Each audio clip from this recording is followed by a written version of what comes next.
श्रोतेहो नमस्कार. ऐसी अक्षरे रसिके या कार्यक्रमामध्ये आज आपण ऐकणार आहोत डॉक्टर शुभांगी दातार यांचा ललितबंध.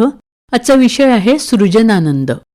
काही महिन्यांपूर्वी मी कॅलिफोर्नियामधल्या माझ्या मावस भावाच्या घरी गेले होते. अतिशय टुमदार परीकथेतलं वाटावं असं छोटं गाव, अगदी नीटनेटकं. तसं उच्चभ्रू वस्तीतलं पण श्रीमंतीचा बडेजाव नसणारं निसर्गरम्य असं गाव होतं ते. सर्वांना सामावून घेणारं, तरीही स्वतःत रमलेलं ते गाव आठवलं ना तरी मनाला बरं वाटतं. तिथली ती रम्य सकाळ इतक्या दिवसानंतर सुद्धा प्रसन्नतेचा शिडकावा करते. रोजची सकाळ पक्ष्यांच्या किलबिलाटानी, कधीकधी त्यांच्या प्रत्यक्ष दर्शनानी व्हायची. वाऱ्याची मंद झुळूक आणि व्हरांड्यात बसून छान चहा प्यायचा आणि दूरवरच्या पण जवळ वाटणाऱ्या डोंगराकडे पाहत राहायचं. अशी रम्य सकाळ आणि असा निवांतपणा अनुभवता येणं यासारखं सुख ते काय. 1-2 दिवस झाल्यावर मलाही तो परिसर कसा आहे हे पाहायची उत्सुकता होती. जवळच एक छोटीशी बाग होती आणि तिथे मला वॉकही घेता येणार होता. रस्त्याच्या दोन्ही बाजूला एका रांगेत असणारी घरं आणि अशा घरांच्या समांतर अनेक रांगा. सगळ्या घरांमध्ये बाहेर लावलेल्या आवोकाडोच्या झाडांवर 100-200 फळं लागलेली होती.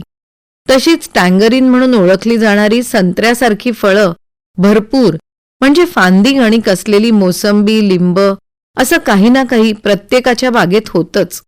वेगवेगळ्या प्रकारची फुलझाडं, विविध रंगी शोभेची झाडं, त्यांचे आकार, पानं, फुलं असं आल्हाददायक दृश्य रोज दिसायचं. इथे राहणारी लोकं वेगवेगळ्या देशाप्रदेशातून आलेली असल्याने प्रत्येक घराचं वेगळेपण उठून दिसेल अशी काहीतरी खूण त्या घरावर असे.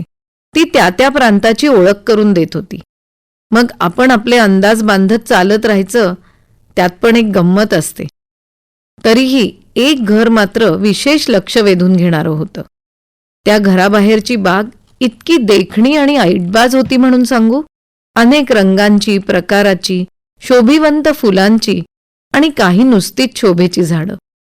इतकी सुरेख आणि नीटनेटकी बाग मी प्रथमच पाहत होते. घरी जाऊन वर्णन करता करता कळलं की ते घर एका व्हिएतनामहून आलेल्या वृद्ध जोडप्याचं होतं. तरीच, कारण व्हिएतनाम आणि फुलं यांचं नातं आहे हे कुठेतरी वाचनात आलेलं होतं. आणि लगेच ठोकताळे मांडून जोड्या जुळवणं हा आपला छंदच नाही का.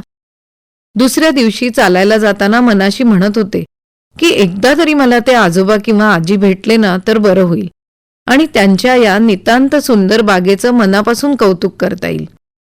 त्यांचं संगोपन, सांभाळ, त्यांचं त्या सगळ्या झाडांवरचं प्रेम, त्या झाडांच्या मांडणीत, त्या मातीच्या पोतामध्ये, व्यवस्थित छाटणी केलेल्या फांद्यांवरून आणि तिथे असलेल्या स्वच्छतेतून डोकावत होतं.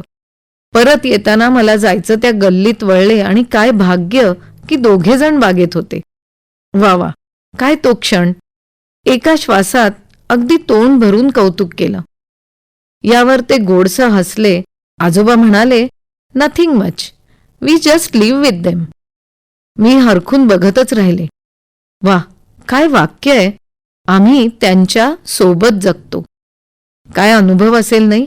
रोज अशी बहरती, फुलणारी आणि काहीतरी नवीन देणारी बाग पाहिजे. त्यांचा तो मुका संवाद मातीशी, निसर्गाशी आणि त्यानिमित्ताने एकमेकांशीही. शरीराला हालचाल, मनाला शांती आणि काहीतरी घडवल्याचं समाधान. बागेत रमलं की मनानंही ताजतवानं वाटत असेल नाही यांना. कदाचित हा आता त्यांचा छंद न राहता एक जीवनानुभव झाला असेल. रोज सकाळी उठून बागेत आल्यावर हे नव्याने बहरत असतील. इतक्यात त्यांचं दुसरं वाक्य आलं आणि मी भानावर आले. We are there for them and they keep smiling. तुम्ही त्यांच्यासारखे हसत राहा अशा शुभेच्छा देऊन आणि पुन्हा भेटण्याची इच्छा व्यक्त करून मी घराच्या दिशेने वळले. सृजनानंद डॉक्टर शुभांगी दातार यांचा ललितबंध आत्ताच आपण ऐकला ऐसी अक्षरे रसिके या कार्यक्रमामध्ये. या कार्यक्रमाला निर्मिती सहाय्य केलं होतं पूर्वा राणे यांनी आणि सादरकर्त्या होत्या ज्योत्स्ना केतकर. आणि याचबरोबर आजचा कार्यक्रम संपला. पुन्हा भेटूया उद्याच्या भागात. नमस्कार.